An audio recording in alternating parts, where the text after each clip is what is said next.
Hello my fellow tenno, looking for a uniquely niche Chroma setup? A companion build for your little bundle of deadly joy? Or maybe you're tired of Mecha and contagious bond setups? Well, I have a humble little build today that turns your feline friend into a kitty cat blender of death, dealing millions of damage. No contagious bond, no mecha set, just raw upfront savagery and an instant revive and heal for your companion on demand. Let's get into it. A few months ago, I was going through the subsume list and wondering to myself why Master's Summons is a thing when Gloom exists. You see, Gloom will not only slow down enemies in a radius while providing you with a way to heal, but it will also allow your companion to heal itself while keeping it reasonably safe thanks to that slowdown effect. However, it's no secret that companions can be a bit of a pain in the ass to keep alive without some gimmick. Enter Master's Summons. This ability does exactly what it says on the tin, reviving your pet to full health and summoning it to your side. I needed to find a frame that could justify using it over Gloom. I needed a frame that didn't really benefit much from range while providing something of value to the companion. Enter Chroma. Chroma was a perfect fit for what I wanted to do with this subsume. He doesn't need the range that makes Gloom more ideal. He can provide a massive damage and armor buff to your companion with Vex armor, and well, a Dragon Beastmaster just sounds cool as shit.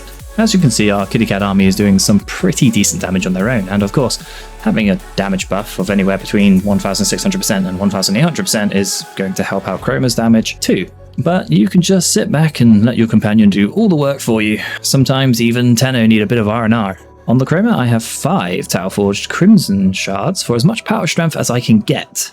I did contemplate using blue shards for armor, but the more power strength you have, the better the armor buffs on Chroma anyway, so I invested fully into red shards. I am using Arcane Battery in combination with Quick Thinking to support Chroma's survivability, while also freeing up a mod slot as we don't need to slot Flow for energy. I am also using Health Conversion, which will give a juicy amount of armor. Then slap Adaptation in there for some good old damage reduction.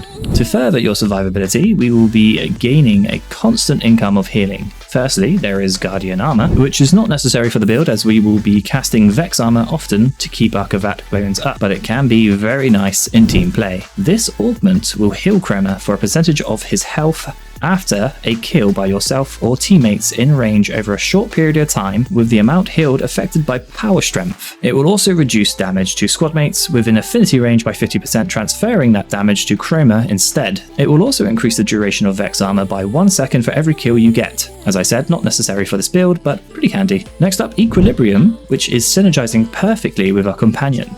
Specifically 2 mods, Synth Deconstruct and Duplex Bond. Synth Deconstruct will give increased health orb drop chance from enemies damaged by our companion, which, by the way, is how we are keeping health conversion at max stacks, more or less all the time. Duplex Bond is not only a core mod for the setup, but also enemies that are killed by the clones have a 50% chance to drop energy orbs, which feeds into Equilibrium, healing Chroma. We get a constant flow of energy and health from this synergy. To top it all off, Elemental Ward using Cold Element will give us a further armor increase depending on your power strength. So to summarize, we have a large armor increase from health conversion, Vex armor, and Elemental Ward that feeds into Arcane Battery, which then gives us a large energy pool, which becomes a secondary health pool using Quick Thinking, which provides further damage reduction in the form of efficiency of damage converted. Then we have a constant supply of healing and energy using the synergy between these mods on our companion. Nice. Now about that power strength. We are getting some very juicy Vex armor buffs, but you may be wondering how, as at our current power strength, we would only be getting around a 900% damage buff and a 1150% armor buff. So,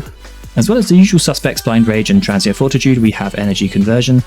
This will give 60% power strength to the next ability you cast, and Vex Armor works in a way that will snapshot your current power strength and use that for the remaining duration of the ability. Because Vex Armor is recastable, this snapshot of power strength is practically a permanent one on Vex Armor. We're not finished with the power strength yet though, because Arcane Molt Vigor is going to provide us with 40% power strength to our next ability cast, after using an operator ability. So, you switch to your operator, cast any ability with said operator, and boom, you get a power strength buff to your next Warframe ability cast, which will be Vex Armor.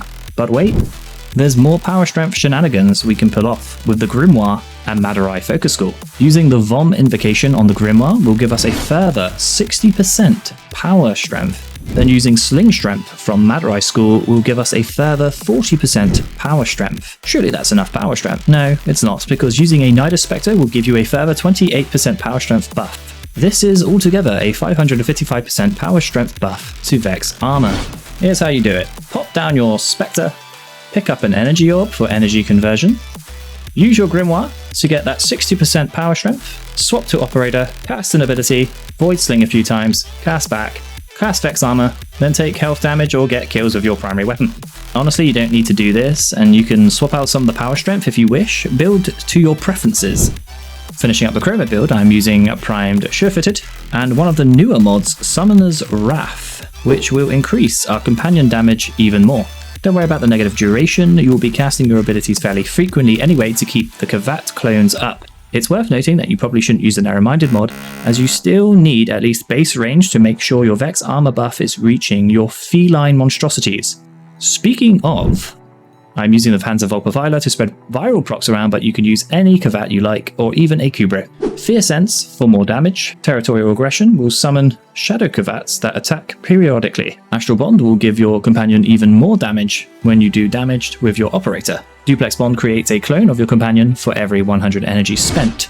Very easy to do on this build with the negative efficiency. These clones cannot use abilities, but they do use the modded damage on your companion claws, and also seem to be affected by Chroma's Vex armor buff, which turns them into a literal death blender. Viral Quills for spreading viral status effects. Tandem Bond will increase your companion damage by 30% multiplied by your combo multiplier when smacking an enemy with a heavy attack. Momentous Bond for even more companion damage, and Fetch for obvious reasons. And then of course Synth Deconstruct for the additional health orbs. Tenacious Bond is optional, you could use Animal Instinct, Resourceful Retriever, Mystic Bond, Hunter Recovery, entirely up to you.